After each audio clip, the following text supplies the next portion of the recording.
Hola, ¿qué tal a todos amigos? La verdad que estoy muy contento de saludarlos y también bienvenidos a su canal de Hidráulica Training. Y estoy muy contento el día de hoy porque empezamos un nuevo proyecto, una nueva idea de trabajo que consiste en entrevistas. Y más que entrevistas son charlas con amigos ingenieros que son destacados en todo el país. Y pues el día de hoy estamos de manteles largos porque empezamos con un invitadazo y el tema de hoy está súper interesante. Y sin más preámbulos, lo presento. Él es el ingeniero Raúl Almeida. Él estudió una carrera de ingeniería electromecánica, trabajó en una fábrica de procesamientos de yogurts, también ha estado en la función pública, en unas comisiones estatales del agua y actualmente tiene su empresa de consultoría. Y hoy hablaremos de un tema específicamente que es el tratamiento de las aguas residuales. ¿Qué onda, ingeniero? ¿Cómo estás? Bendito Dios. Bienvenido. Un Yo te gustazo. presenté, pero me gustaría que te presentaras con tus palabras. Bueno, de verdad agradezco mucho la invitación. Es un tema que apasiona. Entonces, pues, de verdad es un honor el poder acompañarte en este programa.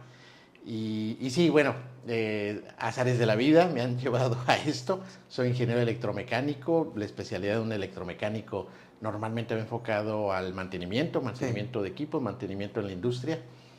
Y bueno, por azares del destino, estando en una planta de procesamiento de Sí. yogurt allá en Querétaro, nos cayó la entonces SEDUE de Camacho Solís, obligándonos a cumplir aquella ley del equilibrio ecológico y protección al ambiente que se acababa de estrenar.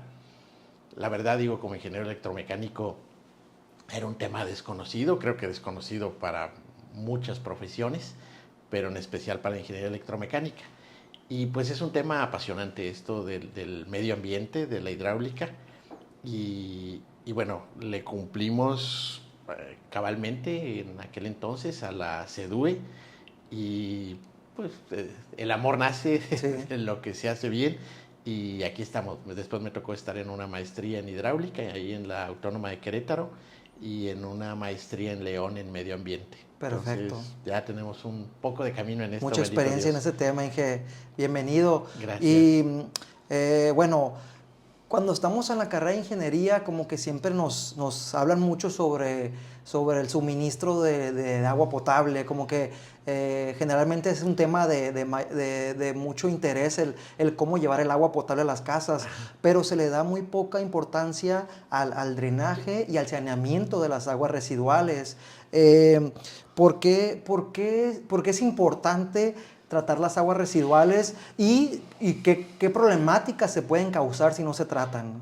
Bueno, ese es un tema fundamental. Por supuesto que cuando está uno en dependencias, en comisiones estatales, eh, la satisfacción del usuario tiene mucho más que ver con el agua potable, porque Sí, lo ve, porque lo palpa, que con el desalojo de sus aguas negras.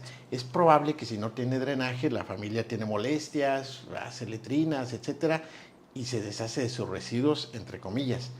Pero cuando no hay un saneamiento adecuado, cuando el agua de ese drenaje, de ese tubo de drenaje cae en una sequía que después riega los jitomates, sí, riega las sí, lechugas, claro. las calabacitas, y en realidad no nos deshicimos del agua residual. En realidad le estamos diciendo hasta luego, porque Sí, va a regresar a nuestra mesa y con creces, con un riesgo muy grande. De hecho, esto que mencionas es muy importante.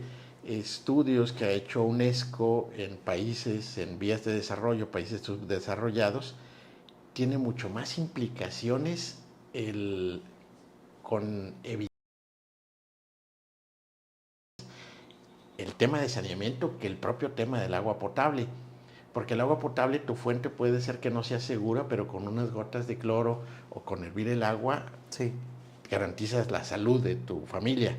Pero las aguas residuales, si no haces una buena disposición de ellas, si hay defecación de traspatio, te puede generar sí, una enfermedad que ahí quedó. Entonces, la primera trascendencia es la salud. Hay trascendencia en la economía porque a final de cuentas, si no garantizamos un ambiente de desarrollo, pues no van a venir industrias, no va a haber trabajo, sí, pero llega trabajo, llegan fuentes de empleo, pero mi hijo se murió, Sí. no tiene sentido todo lo demás, ¿no? Ahorita que lo recuerdo, estaba siguiendo la trayectoria de varios empresarios exitosos a nivel mundial, por ejemplo Bill Gates, y estaba viendo que él, su principal donación o labores altruistas es ir a construir sistemas de drenaje y saneamiento en África, porque allá el índice de mortalidad es muy alto justo por lo que comentas, Sí, ¿no? sí, totalmente. Yo creo que cuando hablamos de justicia, porque pues, justicia es un concepto de repente etéreo, abstracto, pero en un tema de justicia, de darle a cada quien lo que merece, creo que nadie merece irse antes de este mundo. Sí. Si vemos las estadísticas de países avanzados, Canadá, Alemania, Francia, el índice de enfermedades gastrointestinales es prácticamente nula. Poca. Cuando lo comparas con países de Sí. África, de Latinoamérica, con problemas de manejo de aguas residuales, es abismal la Sí. diferencia. Y te digo, eso tiene que ver, cuando ve uno números en las dependencias, bueno, pues nos alimentan de eso para Sí. poder de alguna manera sustentar los programas. Cuando ves el número de pacientes, el número de ausencias por problemas gastrointestinales en el país, México, más de 20 millones de ausencias al año, tú eso te vas a horas hombre perdida, al valor de esas horas hombre perdida, al valor de las consultas médicas, al valor de las medicinas que tuvieron que emplearse para curar a toda esta gente que se enfermó. Y es una cantidad abismal, son miles de millones de pesos que se pierden, Claro, por un manejo inadecuado del saneamiento. Oye, Inge, y también, por ejemplo, cuando se tratan las aguas o llegan a una planta de tratamiento, o si no hay una planta y las aguas residuales generalmente se arrojan a un cuerpo de agua, ¿no? Entonces, es muy importante que se arrojen ya tratadas, porque también si no pueden afectar el ecosistema del cuerpo de agua, ¿no? Los animales, y si gente se baña ahí también le crea problemáticas. Entonces, o sea, por donde lo veamos es súper importante este tema, ¿no? Totalmente. El primer punto de enfoque, la salud del ser humano. Con un ser humano que perdamos, todo lo demás no se puede poner en la balanza. La cuestión económica, la cuestión ambiental, porque está también interrelacionada. Tenemos en muchos cuerpos de agua pérdida de especies, porque al descargar las aguas negras en ese cuerpo de agua, satura de materia orgánica, la cual absorbe oxígeno, el cuerpo se queda sin oxígeno, y pues matamos peces, matamos batracios, matamos todo lo que existía en ese cuerpo de agua. Sí, claro. Deja de existir, y en muchos lugares hay especies endémicas que las perdimos para siempre. Ok. Entonces sí puede ser muy grave el daño al medio ambiente por no haber tratado bien nuestras aguas. Perfecto, súper importante este tema. Y bueno, digamos que ya empieza el proceso de tratamiento, ¿no? Una vez tratada el agua residual, ¿qué tipo de uso se les puede dar? O sea, hay mucha también como hay un mito o hay una incertidumbre en que se trata el agua y vuelve a ser apta para consumo humano, o depende, o también ahorita está mucho de usar el agua tratada para regar áreas verdes. O sea, ¿qué tipo de uso se les puede dar al agua tratada? Bueno, ese es un tema fundamental. Hay una gran parte del agua potable que se utiliza en México, la utiliza la agricultura. Otra parte fundamental... Bueno, ahí quiero hacer un paréntesis de que estaba investigando el dato que alrededor del 70% del agua se utiliza para irrigación de cultivos, ¿no? Así es. Entonces, la importancia de que el agua sea de calidad para regar, porque puedes causar una problemática de salud en toda la población, ¿no? Sí, pero estamos batallando por fuentes de agua y decimos, ya no es viable la Ciudad de México, ya no es viable Monterrey. Pero si decimos que Monterrey solo usa un 10-12% del agua total de Nuevo León para el uso humano, entonces, pues ahí tienes la fuente. Sí. Ese intercambio con la agricultura que se podría hacer. Entonces, un uso correcto del agua residual, bien tratada, perfectamente tratada, es la agricultura. Entonces, si la agricultura utiliza ese 70%, podríamos hacerle ese cambio de ese 8, ese 10% que utiliza la ciudad. Y es cambio por cambio, incluso con muchos beneficios. Si nosotros utilizamos agua de pozo para el riego de cultivos, le estamos aportando exclusivamente la vía húmeda, nada más H2O, Sí. unos cuantos minerales. Si nosotros utilizamos agua residual bien tratada, estamos añadiendo algunos componentes como el nitrógeno, como el fósforo, que van a ayudar muchísimo al desarrollo de esas plantas. Okay. Van a evitar o van a reducir el uso de componentes químicos para el agua, los dichosos fertilizantes. Sí, claro. Entonces, tiene una aportación económica importante si intercambiamos nuestra agua residual bien tratada con la agricultura, y entonces ya tenemos una fuente viable de agua, que es esa agricultura. Sí, y por ejemplo también en los nuevos fraccionamientos, ahorita está como la técnica o la estrategia de construir tu planta de tratamiento y esa agua tratada la usas para áreas verdes, para regar áreas verdes, y así ya no consumes agua potable, ¿no? Entonces eso beneficia también al ahorro en el consumo del agua potable, a los organismos operadores, y aparte pues tú estás con eso, riegas las áreas verdes, ¿no? Entonces creo que es una estrategia que ya se debe implementar en muchos lugares, ¿no? Mira, me tocó afortunadamente estar involucrado en un proyecto. Nos tocó hacer la dirección de un proyecto muy bonito que en Querétaro, en la ciudad de Querétaro, se hizo la ampliación de una planta de tratamiento, modernización, porque tenía que ser más estricto en el cumplimiento de esa planta. Se llama El Campanario, es una zona de nivel social muy alto, y esta zona produce alrededor de 30 litros por segundo de agua de su propio fraccionamiento, pero le compran a la ciudad de Querétaro agua residual, agua negra, la tratan en su planta de tratamiento. En el interior del fraccionamiento tiene una cantidad muy alta de lagos.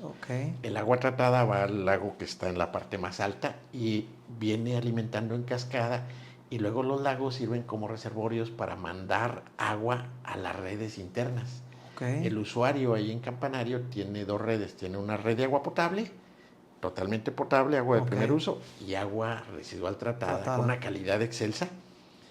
Él sabe si usa agua que cuesta 40 pesos el metro cúbico o agua que cuesta 4 pesos el metro cúbico. Tú como usuario, la que tú quieras. Pero, por supuesto, que si tienes la certeza, porque el fraccionamiento publica cada semana la calidad del agua, que es excepcional, tú la pones en contraste en un vaso de cristal una contra la otra y se confunden, están más o menos de la misma apariencia, y eso les da una calidad de vida a ese fraccionamiento, a los usuarios, pero no debería ser diferente en un fraccionamiento de Infonavit, en un fraccionamiento de nivel popular. Entonces, entonces lo que entiendo es que le compran agua residual al organismo operador, agua ya usada, agua negra. Ellos la tratan y la utilizan para sus cuerpos de aguas artificiales y fuentes y regar áreas verdes. Dicen, me sale hasta más barato esto que andar consumiendo agua potable, agua potable, sí. Tienen club de golf, tienen... Te digo, pero no tendría por qué ser diferente en otros lados. Fraccionamiento popular. También se puede, o sea, tener las áreas verdes de esparcimiento para las familias regadas con agua tratada, porque sabemos que todos los organismos están limitados en la disponibilidad de agua potable, pero agua residual pues prácticamente la tenemos duplicada. Así es. Entonces sí es muy importante. Hay algunos ejemplos incluso a nivel mundial y que el destino nos alcanzó, que ya también están proyectados en México.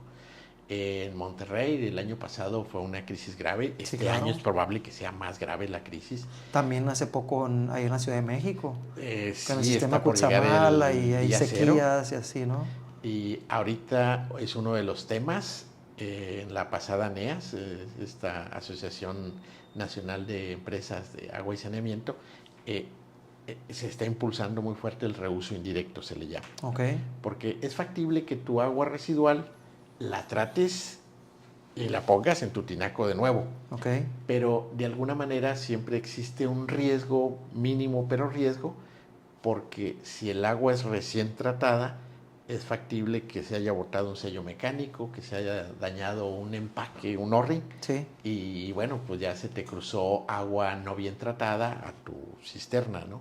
Entonces, en el caso del reuso indirecto, de lo que se trata es que si tú tienes una presa, que el agua dura ahí acumulada un año, año y medio, cuando depositas el agua tratada, bien tratada, al inicio de la presa, va a tardar esa agua un trayecto de más de un año en llegar a la hora de toma, de manera que tienes la garantía de que los elementos patógenos, si es que los hubiera, Sí. ya se dejaron de ser viables. Ok. Entonces, eso viene para Monterrey, eso viene para León, eso viene para Querétaro, Sí. eso viene para Ciudad de México, para varios se está proyectando. Ok. Y en algunos ya es realidad, ¿eh? Sí, ya no es un lujo, es una necesidad, Si ¿no? platicamos de Chapala Sí. toma el agua residual que viene en la cuenca del Lerma, En Jalisco, ajá. del agua que ya usó Querétaro, del Sí. agua que ya usó Guanajuato. El Bajío, ajá. Sí, llega al lago de Chapala, y ahí en el lago de Chapala hay obra de toma para llevar agua a 2 potabilizadoras inmensas que Ok. están en Guadalajara para darle Agua ya que se usó. Sí, sí, Ok, sí, a final y de agua cuentas. negra, agua Es un sí. reuso de facto, o sea, Ok. no es que la tomen de la planta de tratamiento de León a la Sí, sí, sí. potabilizadora, no. Hay un transcurso a través del río Ok. de Donde 200 viene medio kilómetros. contaminado y Sí, así, sí, ¿no? con la tutela de la Conagua, que Sí. está con la exigencia de que todas las ciudades traten su agua, hace que la salud del lago de Chapala esté bien cuidada, y pues ahora es agua que es apta para beber, Ok. potabilizándola, por supuesto. Súper interesante, Inge. O sea, esto ya es algo que deben estar implementándose desde lo más rápido posible, ¿no? Es que ya no nos queda de otra. No queda de- Estamos en un punto ya de no retorno. Sí. Sería padrísimo el usar agua de primer uso. La Sí. realidad es que ya no existe. Normalmente en donde tenemos agua, de primer uso, el caso de Mazatlán, pues es uno, porque pues se produce acá en la sierra, ¿no? En Sí. la presa de Picachos hay poca población ahí arriba, pero lo normal cuando ves todas las cuencas de México, Oaxaca toma agua que antes se usó en Puebla, Ok. y esa es una realidad. Es una realidad. Sí, reutilizarla, Sí, ¿no? sí, sí, Tratarla sí, sí. y reutilizarla, Sí, ¿no? hay la obligación, la conciencia de cada uno de los responsables de las aguas es tratarlas bien para descargarlas en el cuerpo, porque otro ser humano más adelante la va a utilizar. Ok. Oye, Inge, ¿y qué tan fácil o qué tan complejo es para que el agua pueda ser apta de consumo humano? O sea, creo que el agua tratada solo se puede usar para ciertos lugares de la casa, no para bañarte, o qué tan Bueno, complejo es ese proceso para los diferentes hay usos categorías. domésticos, ¿verdad? Sí, no, aquí lo importante es categoría, o sea, reuso en qué. O sea, podemos tener un agua tratada de una manera no tan estricta, si simplemente lo que vamos a hacer es irrigar nuestro jardín. Lo que procuraríamos ahí es que el riego le llamamos subsuperficial, que vaya a zonas de absorción de grava, Sí. para que mantengan la tierra de nuestro jardín fresca, Ok. y de esa manera nuestra familia no tenga contacto directo con el agua residual. Esa es una manera en donde no das un tratamiento estricto. Podemos dar un tratamiento más estricto para el reuso directo. Sí. Hay una tecnología que se llama ósmosis inversa. Es una membrana que solo deja pasar átomos de oxígeno e hidrógeno. Una bacteria, un virus, es imposible que pase, está cientos de veces más pequeño el poro que un virus, Sí. que son los microorganismos más pequeños, y entonces sería agua totalmente segura. Claro, cuando tratamos agua para irrigar nuestro jardín de manera subsuperficial contra el agua que obtendríamos para beber de manera directa, pues la diferencia en precios son miles de pesos. Sí, ¿no? sí, sí. Pero definitivamente, si queremos reusar agua residual tratada, contra tratar agua del mar, todos sabemos, ya hay varias desalinizadoras Así en es. México, estamos hablando de costos de 20, 25 pesos el Sí. metro cúbico, porque desalinizar agua de mar pues implica quitar la sal, y la sal Sí. es muy difícil de quitar. Sin embargo, el agua tratada en una planta de tratamiento de aguas residuales bien tratada, llevarla a esa ósmosis inversa nos cuesta menos de la mitad, porque Ok. la presión no sube tanto. Entonces Ok. estamos hablando de costos de 12 pesos, 14 pesos, que son manejables de pagar. Ok, ese es otro tema importante, que ya hay lugares, por ejemplo, en Baja California Sur, lugares donde hay mucha sequía, donde no hay cuerpos ni subterráneos ni superficiales de agua, se ven en la necesidad de desalinizar agua de mar, ¿no? Es correcto. Entonces, la pregunta, tú eres el especialista, tú sabes más del tema, pero yo he escuchado que desalinizar el agua es muy costoso en comparación a potabilizar agua que viene de un río, de un lago, ¿no? Entonces, ¿qué tan complejo y qué tan caro es? Y ahorita me estás diciendo que bajo ciertas condiciones la desalinización o la ósmosis es más económica bajo ciertos escenarios. Es correcto. A final de cuentas, la ósmosis es una barrera, es un sistema de filtración a nivel atómico que entre más sal, entre más conductividad eléctrica haya, entre más sales disueltas haya, es más difícil que el agua atraviese la membrana. Tienes que elevar la presión cercano a los 27 kilogramos por centímetro cuadrado. Son bombas de muy alta presión Sí. por la salinidad. Pero si tienes agua residual, digo, el agua del mar, estamos hablando de 33,000, 35,000. ¿En dónde hay que bombear, perdón? ¿En dónde hay que meterle mucha presión? En el sistema de ósmosis inversa, el sistema de desalinización. Se necesita mucha presión Mucha para presión. poder hacer el proceso. Sí, son unas ¿Por bombas qué? ¿Por qué se necesita enormes. tanta presión? Porque a final de cuentas, la membrana que nosotros tenemos, que tiene que atravesar esa barrera, tiene que ver con la cantidad de sal que hay. Ok. Normalmente en un sistema de ósmosis tenemos en un lado agua clara, en el otro lado tenemos agua con sal. Ok. Aquí la presión osmótica lo que hace es jalar el agua del lado en donde no hay sal, Sí. a tratar de diluir el agua que contiene sal. Se le Oh, llama eso ósmosis está inversa porque interesante. entonces se regresa el agua Ok. con una presión. Entonces lo que tienes que vencer es la presión osmótica que tiene esta barrera, que es la membrana. Entonces toda una faena, pues yo sí. no sabía que se tienen que cumplir ciertos escenarios Sí, no, para si- poder hacer ese Si proceso. tienes 35,000 de sal, hay que subir a presiones cercanos a los 30 kilos. Ok. Son unas bombas enormes de varias Sí. etapas, muchos HP, muchos Sí. kilowatt horas en cada metro cúbico. Sin embargo, esos 33,000, 35,000 en el agua residual no los encontramos. Traemos conductividades de 1,000, de Ok. 800. Entonces es una treintava Tiene parte. otras características, pues, Tiene otras diferentes. características y eso hace que las bombas sean relativamente pequeñas para producir la misma cantidad de agua osmosada. Sí. Con las mismas características de no contener ni virus, no contener bacterias. Ok. Pero ahí a lo que nos enfrentamos, digo, a final de cuentas es un rechazo social. Nadie estamos felices que nos digan, oye, este vasito es del agua que produjiste en la mañana, Sí. ¿no? En el Como sanitario. que traemos ese tabú, Sí, ¿no? tenemos ese tabú. Sí, sí, sí. Pero definitivamente desalinizar agua de mar a través de ósmosis inversa o procesar a través también de ósmosis inversa agua residual Sí. bien tratada, pues es mucho Es más más económica. barato, mucho más económico. Perfecto. Qué interesante también. La verdad que yo ese dato no lo sabía. Por ejemplo, yo he platicado contigo en otras ocasiones. Bueno, tú ya has trabajado en un organismo en una comisión estatal del agua. Pues yo también tuve la oportunidad de trabajar en un organismo operador municipal.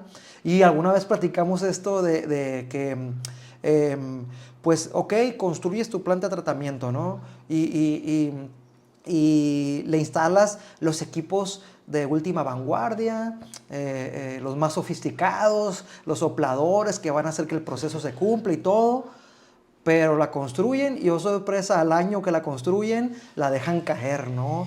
Entonces, que tú me comentaste, o tú sabes más del tema, ¿qué tan complejo y qué tan importante es la operación de una planta de tratamiento? ¿Se necesita personal muy calificado o no? ¿Qué tan difícil es la operación de una planta? Mira, normalmente digo, es un tema muy, muy importante, fundamental. Normalmente sucede que una Comisión Estatal del Agua o una Comisión Nacional del Agua tutela un proyecto, lo va encaminando, lo desarrolla y, y bueno, pues llegamos con la sorpresa al municipio. Aquí tiene su regalo, ¿no, señor? Pero pues él no esperaba ese hijo. Bien Entonces, bonito el proyecto, con los mejores equipos, los traen de Europa. pero a lo que nos enfrentamos es que si esta planta de tratamiento, vamos a hablar por un número que sea, 100 millones de pesos costó esta planta de tratamiento, más o menos el 30% de ese valor, de esos 100 millones, son equipos. Ok. Entonces, esos equipos, esos 30 millones en equipos requieren mantenimiento. Sí. Y luego tienen una vida útil. Hay equipos que, como las lámparas de luz ultravioleta, que son buenas para matar los bichos, matar las bacterias, y nos entregan agua sana, pero resulta que duran trabajando, de que inician su vida del día cero a que ya no sirven, ya se agotaron, pues son 14,000 horas. Entonces, 1 año y medio y hay que cambiar todo el lote de lámparas. Ah, ok. Entonces, si el organismo no previó ese gasto, sí, claro, pues va a llegar el momento en donde las lámparas agotaron su vida útil, se empiezan a apagar y se acabó. Los sistemas que producen la aireación para que la bacteria viva y se desarrolla tienen una vida útil de 8 años. Okay. Se tiene que hacer una limpieza porque normalmente se llenan de sarro más o menos cada año y medio, cada 2 años. Y bueno, si no el organismo pero no está consciente de eso, pues va a suceder que esos difusores, después de 2 años de no hacerles nada, pues ya no sirven, ya están taponeados. Y también creo que tienes que tener ciertas bacterias, ¿no? Para poder hacer el proceso y tener las condiciones para que no se mueran, ¿no? Por supuesto. Y si no se cumplen las condiciones, de cuenta, o sea, está fallando el proceso. Entonces, también mucho caudal y poco afecta, ¿no? Tiene que haber como que un caudal medio, ¿no? Y fíjate que además, digo, ahorita un tema fundamental, la gente que le tenga cariño a la planta. Okay. Me ha tocado plantas en donde está un ingeniero químico muy capaz, mis respetos, pero la verdad, pues él se siente fuera de... Y me ha tocado gente que llega de guaraches, se quita los guaraches y tiene que poner los zapatos de seguridad porque lo obligamos a ello, se quita la cachucha para ponerse el casco y tiene una planta modelo. Okay. ¿Por qué? Porque entendió bien los conceptos, entendió bien su responsabilidad y entonces se dedica a la planta como si fuera la niña de sus ojos. Okay. Entonces nos encontramos eso. Pero lo otro, digo, puede tener todo el cariño, puede tener todas las ganas de tener la planta bien, pero pues si una bomba tiene una vida útil de 8 años, a los 8 años hay que invertir en comprar esa bomba y esa bomba cuesta 800,000 pesos, claro. 1,000,000 de pesos. Y si no le dan a ese señor que le tiene mucho cariño a la planta el dinero para... Claro, no puede hacer pues magia. No puede hacer y la planta se va a parar porque pues no hay las bombas que suministren el agua. Entonces sí, es un tema fundamental. Le concedemos poco valor cuando están limitados los presupuestos, pues que no falle para el agua potable, pero para la planta de tratamiento, pues ni modo, no hay. Sí. Oye, Inge, y por ejemplo, que falle algo en el proceso y se tenga que descargar agua residual no tratada a un cuerpo de agua, ¿cómo hay algún castigo, alguna multa? Creo que por Conagua te vienen a revisar la calidad constantemente. Si te llegan a cachar que estás contaminando el cuerpo de agua, ¿te dan una sanción o qué puede pasar? Bueno, el concepto con la nueva ley de aguas, por allá por el 2005, cambió. Ya no le llaman tanto multa o sanción, es más bien contribución, que a final de cuentas es lo mismo. Pero sí, en el caso de descargar aguas residuales que no cumplan con las características, es una sanción, porque a final de cuentas tiene que ver con el pago de un derecho. Aunque se llame pago de derechos, pues ya sabemos que es una sanción y es proporcional a los contaminantes que descarguemos al cuerpo. Okay. Entonces, si andamos en un promedio cercano a lo que nos marca la norma, pues se paga de manera proporcional, no va a ser tan dura la sanción. Si se descarga agua totalmente cruda, agua que daña el cuerpo, desde el 2005, que ha habido varios cambios en la ley de aguas nacionales, pero desde el 2005 está el concepto de remediación. Okay. Y la remediación es algo que a muchas empresas en Estados Unidos las ha llevado a la quiebra. Sí. Porque si contaminaron un acuífero, no van a pagar con todos sus activos Sí. para poder remediar el daño que hicieron a un acuífero. Okay. Entonces puede ser muy grave para los particulares. Tristemente, bueno, sabemos, para los organismos públicos, pues se puede sancionar a los funcionarios Sí. bajo la ley de responsabilidades, pero pues a un organismo no lo pueden embargar porque Claro. pues, es un bien público. Sí. No quiere decir que esté exento, ¿no? Porque Sí. se implica responsabilidades administrativas. Claro que sí. Que tenemos que cuidar. O sea, no es tan fácil, ay, contaminé No, el... no, No, no, no es tienes de- que dar ahí, rendir cuentas y multas y todo, Sí, ¿no? sí, sí. Lo fundamental, otra vez, vuelve a ser, yo de cada peso que recibo como administrador de un Sí. organismo operador, debo de tener bien claro que un porcentaje de esos pesos, normalmente el 20-25% de lo que yo reciba, tiene que ir a saneamiento, Ok. porque eso implica responsabilidades en caso de que no cumpla con mi labor. Claro. Creo que hice en otro punto clave, Inge, que mucha gente ve el recibo del agua, ¿no? Y pues ellos piensan que lo que le están cobrando, creen que es nada más el llevar el agua potable hasta su casa, ¿no? Pero no saben que no solo son esos costos, son costos de desalojo de las aguas residuales y aparte toda esta técnica de saneamiento de las aguas tratadas, residuales, porque si no se tratan, lo que estamos viendo, contaminamos y son daños biológicos y aparte multas al organismo operador, ¿no? Entonces, a lo que voy es de que la gente debe saber que darle importancia a pagar el agua, porque no es solo el suministro de agua potable, sino el saneamiento del agua residual. Totalmente ¿no? de acuerdo. Mira, en ese tema yo creo que es fundamental que la gente lo pudiera entender, la gente de a pie. Tener agua de esa presa, agua de ese río, para enviarla a nuestro hogar, el proceso se llama potabilización. Sí. Potabilizar agua de picachos, que implica un pretratamiento, un tratamiento primario, que es un físico-químico, que incluye agregar algunos aditivos, coagulante, floculante, sedimentación, la desinfección con cloro y luego los residuos que producimos, Claro. los tratarlos. Son 4 operaciones básicas que tenemos que hacer Claro. para que esa agua esté en nuestro hogar totalmente Apta para sana. consumo humano, ¿no? Okay. O sea, no, porque también mucha gente cree que puedes tomar agua del río y así. No. Esa agua viene con ciertos minerales que hay que quitarlos, para hacerlo apto a consumo humano. Sí. Y es un proceso caro de potabilización, Así ¿no? es un proceso, vamos a decir, de 4 pasos. Sí. Bueno, si tú tienes esa agua que potabilizamos, se usa en el hogar, se prepararon alimentos, se hizo uso sanitario de ella para desalojar materia fecal, orina, Sí. Lavar trastes, etcétera. Esa agua se vuelve agua residual.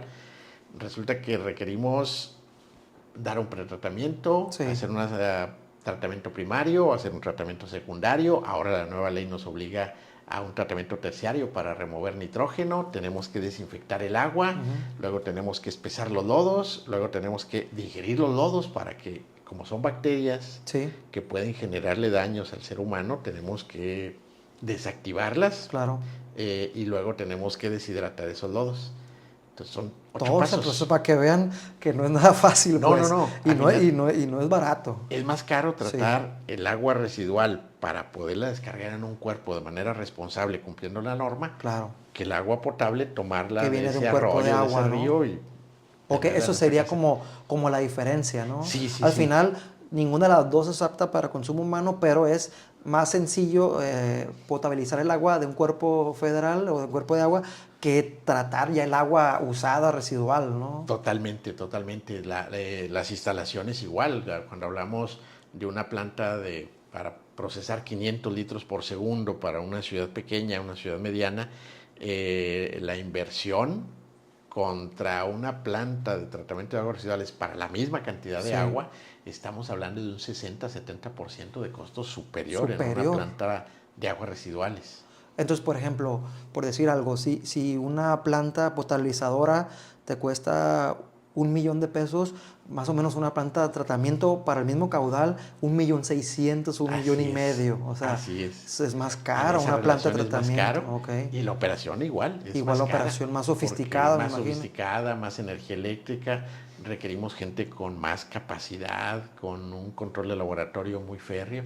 Entonces sí, es algo en donde como usuarios tendríamos que situarnos en decir, me interesa que me potabilicen el agua, pero me interesa también que me traten el agua, aunque sabemos que va a costar más caro, pero eso garantiza la salud de mis hijos, garantiza que los tomates que al día siguiente van a estar en la comida de mi familia sean sanos, no hayan sido regados con aguas maltratadas.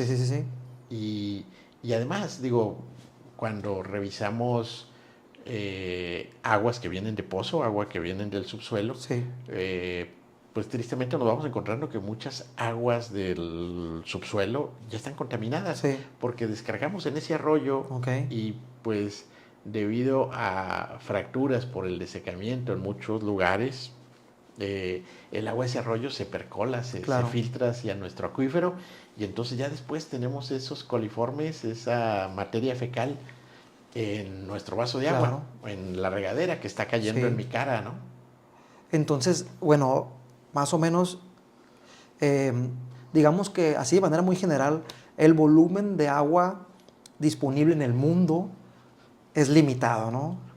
Y digamos que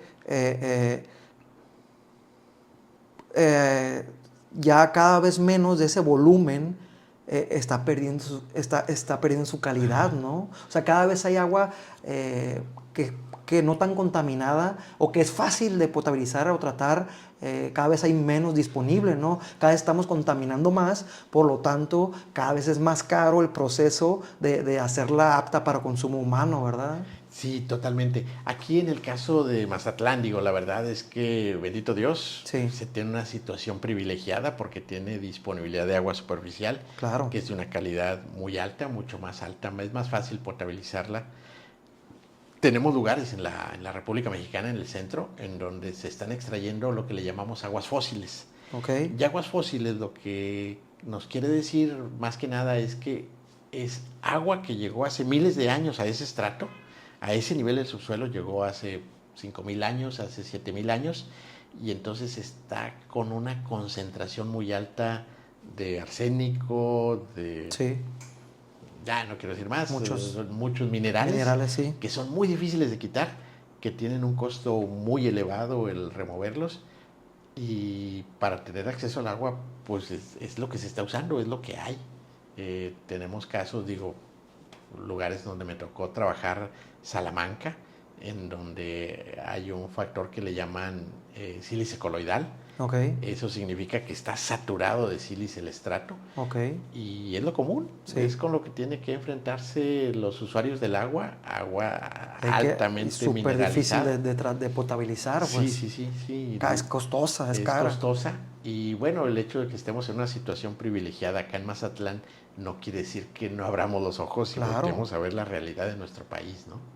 Puede pasar o si seguimos así va a pasar y entonces ya hay que tomar cartas en el asunto, ¿no? Sí, totalmente. Digo, bienvenidos quien quiera venir a Mazatlán, pero no queremos atraer a gente del país simplemente porque no tengan agua allá. Es correcto. Queremos atraerla porque vengan a traer el desarrollo de Mazatlán. Es correcto. No porque vengan huyendo de una situación hídrica insostenible en sus lugares de origen. Así es.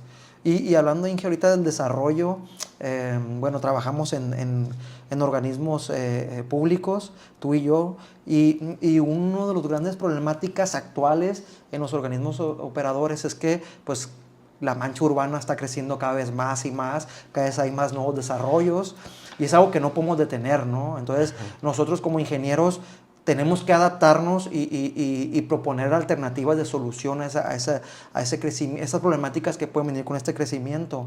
Entonces, cada vez hay más fraccionamientos y pues cada vez hay más aportación de aguas residuales a las plantas de tratamiento municipales.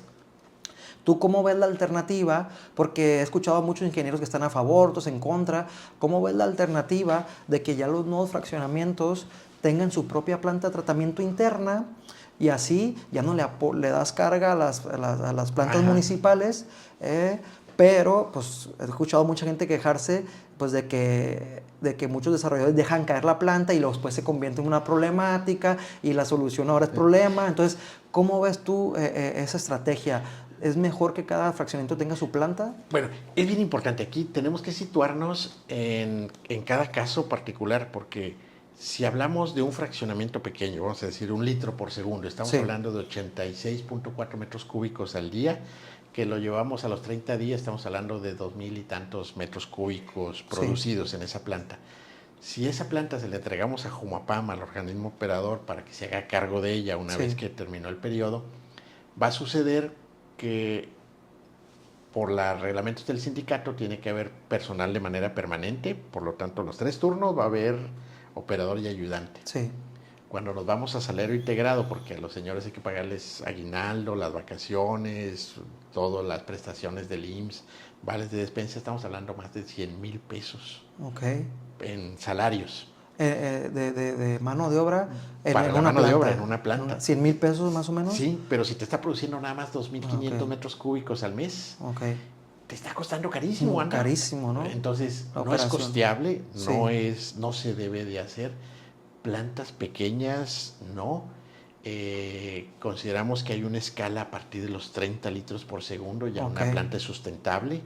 Y si podemos hacerla aún más sustentable con automatismos, hacerla automática, con equipos mecánicos que no demanden la presencia de un operador de forma permanente, con un sistema de telemetría en donde podamos desde el organismo, desde la casa del gerente, estar sabiendo la condición de la planta de tratamiento y nada más utilizar un turno es magnífico.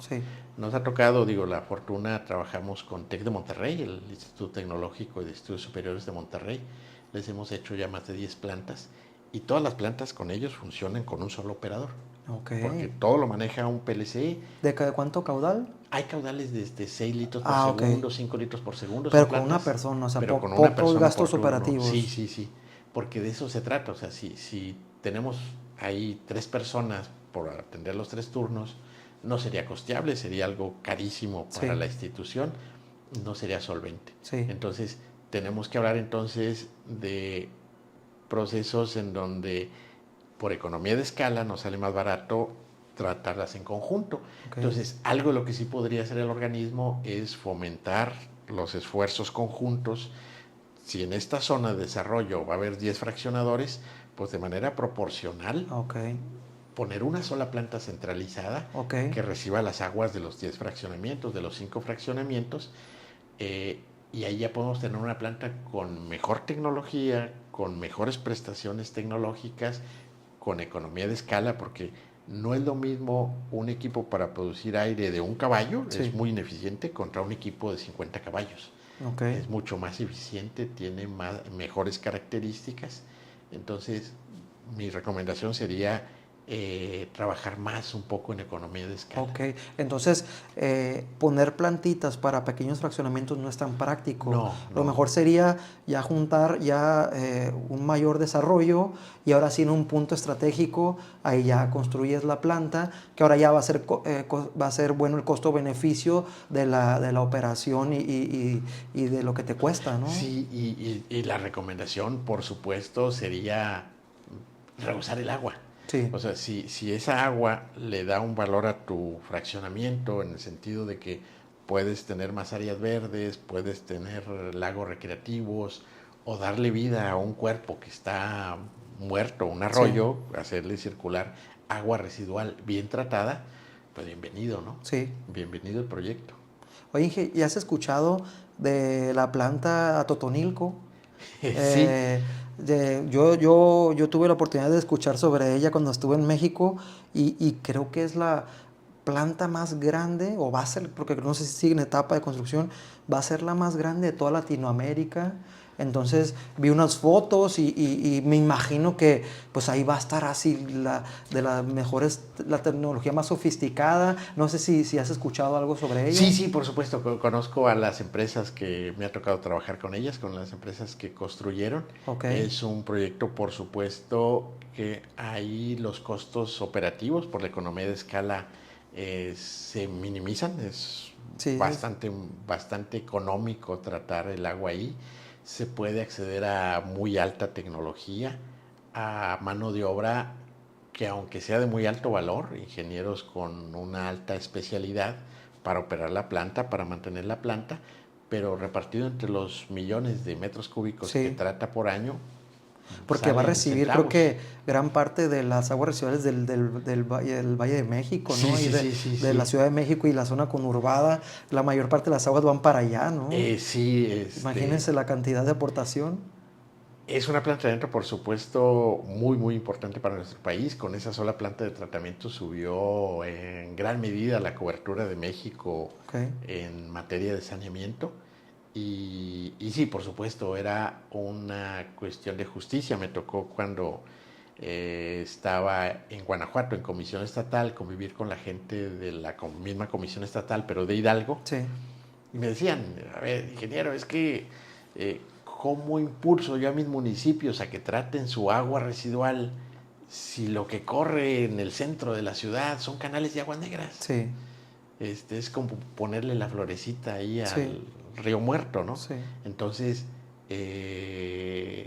no genera un incentivo si no sanea lo demás. sí, Entonces, aquí con esta planta de Totonilco, a final de cuentas, tiene que ver con una mejora sustancial para toda esa zona. El claro. Valle de Mezquital es uno de los sitios que dan de comer en gran medida a Sí, la Ciudad de México y pues esas aguas pues sí, totalmente negras, ¿no? sí, claro. Si ahora van aguas sanas, el valor para la agricultura y la seguridad La población, de la población, seguridad en su salud, sí, pues por va a supuesto que eso aumentar. no tiene precio, ¿no? Sí, claro. Oye, Inge, y por ejemplo, em, ya mencionamos un poquito de que la gente le da más importancia al agua potable que al saneamiento. Ya hablando de recursos a los diferentes niveles de gobierno, federal, estatal, municipal, ¿qué tanta importancia y qué tanto, más o menos tú has sabido, qué tantos recursos le destinan al saneamiento de las aguas residuales? ¿Es mucho, es poco? ¿Se necesita más? Bueno, normalmente, digo, ese tema se trata a través de los tarifarios. Sí hay Sí, organismos muy conscientes, el caso de Guanajuato, que bueno, mi experiencia en el sector público empezó ahí. sí, Y básicamente lo que hace Guanajuato con sus 46 municipios es poder estructurar el cobro de los servicios en los cajones que van. Entonces, ¿cuánto cuesta potabilizar el agua? ¿Cuánto cuesta ponerla en un depósito? ¿Cuánto cuesta mandarla a la red? ¿Cuánto sí, cuesta hacer conexiones domiciliarias para los usuarios? Todo eso tiene que ir estipulado en un costo muy concreto y el saneamiento está en otro. sí, Entonces, hay casos en donde pues, se están indexando las tarifas un 15%, un 20%, un 25%, de acuerdo con lo que representa el análisis real. La verdad es que, como te decía en la plática, es más costoso sanear el agua que potabilizarla. claro. Eh, pero definitivamente en algunos lugares, afortunadamente, se está haciendo el esfuerzo y eso va arrastrando, digo, caso concreto Monterrey, Sí, digo, todo Nuevo León, Guanajuato, Querétaro, van haciendo las cosas bien, pues buscando hacer, claro. ahora sí que ejemplo, Sí, haciendo que cunda las buenas prácticas y creo que ahí va, ¿no? Digo, Sinaloa sí, también está haciendo un esfuerzo muy importante. considerable. Culiacán, digo, mis respetos, es uno de los organismos más fuertes en el país, Ujú. muy conscientes del saneamiento, casi todas sus poblaciones tienen tratamiento de aguas. Sí, En este momento, Japa Culiacán está modernizando sus plantas de tratamiento por el cambio de norma que se hizo hace cosa de un año Y Mazatlán, Sí. ahí va, no Sí, se va. deja. Tiene 7 plantas de tratamiento importantes que les está dando seguimiento para cumplir con las nuevas Claro. normas, ir al día con las normas y Y pues ahí es va, un poco a esfuerzo, poco. ahí lo va logrando. Y entonces, Inge, bueno, también tengo entendido que hay ciertos programas que motiva con agua, los comisiones, que los organismos operadores pueden entrar y bajar recurso, y creo que hay ciertos programas que son exclusivos para el saneamiento, ¿no? A lo que voy es que hay facilidades también de apoyo del organismo federal y estatales exclusivos para este tema, ¿no? Sí, a veces, Sergio, el problema a veces que tenemos es, digo, el caso de Atotonilco nos subió un escalón a nivel Latinoamérica en Sí, materia de saneamiento con esa mega inversión, con esa instalación de la planta. Al parecer ya estamos bien, entre comillas, en sí, materia de saneamiento, somos líderes y a veces eso hace que se relaje el sector. Eh, Digo, a diferencia de otros años, la inversión en materia federal se ha reducido, se ha visto reducida.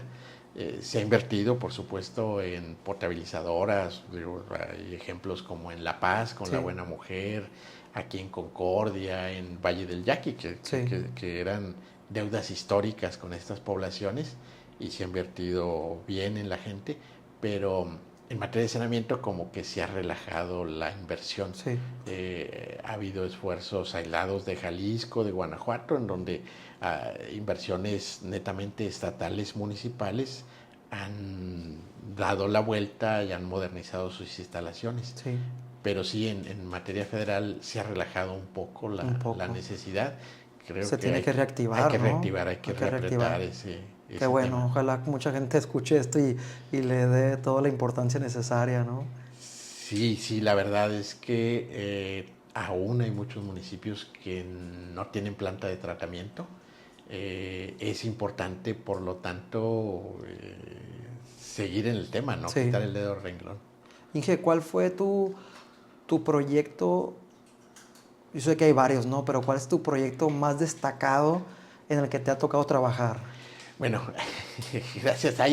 Hay proyectos que para mí he dejado parte de mi alma allí. Uno de ellos son aquí con Mazatlán, con Ok, las plantas de tratamiento de Urías. sí, Pues son proyectos de alguna manera que nos llamaron mucho a la responsabilidad porque son plantas que están encajonadas. Digo, nos gusta trabajar de repente en lugares en donde estamos fuera de la ciudad, sí, a 10 kilómetros de la ciudad, no molestamos a nadie. La planta está ubicada, la casa más cercana está a 5 kilómetros ok, y de manera que pues no molestamos a nadie. Si llegase a haber olores, pues no implican molestias a los vecinos, pero en el caso de las plantas de Urías están rodeadas de un núcleo de población popular muy importante. Entonces nos dimos a la tarea de conceptualizar procesos de tratamiento que fueran lo menos ofensivos posibles para la población y la calidad que pueden otorgar en materia de agua tratada al cuerpo que tiene contacto directo con los usuarios muy alta. Ya sí, conceptualizamos con la nueva norma que estaba avisada que iba a venir. Entonces tenemos ahí en la Urías 1, Urías 2, plantas sí. de tratamiento con una calidad excepcional, cumplen perfectamente con la nueva norma, aunque Ok. cuando se conceptualizaron todavía no existía. Entonces un gran proyecto que has trabajado es aquí en Mazatlán. Sí, sí, sí, la Muy bueno, verdad, que en las plantas Urías 1 y así 2. Qué bueno. son proyectos insignia. Y digo, me ha tocado trabajar otros proyectos bonitos que tienen que ver con la justicia social, el poderle llevar agua a los yaquis, Ok. ¿En pero Sonora? en Sonora sí Ok. agua potable, pero en especial de Urías por la condición Sí. especial en que está, lo llena uno, ¿no? No, pues qué bueno, la verdad que mucha trayectoria, Inge, y pues se nos está acabando el tiempo. Yo la verdad me pudiera quedar aquí 3 horas. Tú tienes mucho tema de conversación y eres toda una biblioteca andando, y es un honor empezar este proyecto contigo. Pues nada más Si, por ejemplo, hubiera jóvenes que nos están viendo y escuchando como que les llama la atención este tema, pero no saben si estudiarlo más o no, o también profesionistas, ¿no? O funcionarios o diferentes tipos de personas, ¿qué les dirías sobre este tema a toda esta gente que ahí trae como el gusanito conocer más? ¿Qué les dirías? Bueno, mira, me tocó una experiencia porque un proyecto en Guanajuato, un proyecto de un sistema se le llama humedales, son procesos de alguna manera naturales. La firma de ese proyecto es de una persona de la India que se llama Fithouse Jhabala. Cuando a mí me tocó llegar allí a Comisión Estatal en Guanajuato 2002, pues me tocó conocer todas las instalaciones de saneamiento que tenía el Estado y dentro de ellas ese humedal. Y bueno, cuando lo empezamos a revisar quién era el autor y empezó a leer acerca del autor, investigar acerca del autor, resulta que él es economista. Okay. Él trabajaba para la FAO y algo de lo que se dio cuenta es que él como economista analizaba poblaciones, la dinámica de una población, y cuando vio que uno de los problemas que tenían las poblaciones era esto que estamos hablando, que es el saneamiento, y alguien le explicó cómo se hacía en estos procesos de tratamiento que tenían que ver con una población, no de humanos, sino una población ya sea de lechos de raíces o de bacterias, pues resulta que siguen el mismo patrón. Uh-huh. Entonces a las ecuaciones de crecimiento poblacional, sí, dijo, esas yo ya las conozco, okay, y entonces empezó a meterse en las ecuaciones, en los procesos, en los balances, y es uno de los desarrolladores más prolíficos. Hay muchísimas plantas a nivel mundial, okay, diseñadas por Fithouse Jhabala. Okay. ¿Cómo se llama él? Fithouse Jhabala. Okay, es hindú, por eso el nombre medio raro, hindú, pero economista. Okay. Entonces no es un área vedada, no es un área de solo los iniciados, okay, es un área en donde todos podemos aportar. Debe de haber más apertura para más tipo de personas, ¿no? Totalmente. Esta planta te decía que requerimos que sean automáticas, por lo tanto necesitamos a los ingenieros mecatrónicos que tomen los conceptos y se puedan hablar de tú con el ingeniero, sí, de proceso para establecer una planta de tratamiento bien automatizada, muy bien mecanizada, para no demandar tanto la mano de obra y hacerla más económica. Pero también requerimos a los economistas para poder analizar procesos de inversión en donde podemos tener acceso a capitales de riesgo, para que esta actividad que no tengo el apoyo del gobierno federal, poderla sacar con algún proceso de inversión. Entonces requerimos a esos economistas, requerimos a los ingenieros eléctricos, porque esa planta de tratamiento pues hay que poner una línea de media tensión. Claro. Entonces que converjan muchas multidisciplinas, ¿no? Muchos elementos multidisciplinarios, más sinergia de varias disciplinas. Totalmente, no es un tema vedado, y a través de podernos involucrar podemos ir aportando cada uno nuestro granito de arena para esta disciplina cada vez hacerla mejor, más interdisciplinaria, con más valor para el usuario. Perfecto, pues la verdad que es súper interesante, Inge Raúl. Fue un honor tenerte aquí, muchas gracias. Y pues nada, nos despedimos. La verdad que estoy súper contento por esta plática. Espero que les deje algo de valor. Yo sé que algo de valor les va a dejar. Y entonces, pues nada, síganme en mis redes, suscríbanse al canal, denle like, va a aparecer aquí en la pantalla. Y pues nos despedimos, y recuerden que el agua es el principio de todas las cosas. Una gran parte de nuestro cuerpo es agua, entonces hay que hacerle honor a eso. Perfecto, nos vemos. Un gusto, un honor.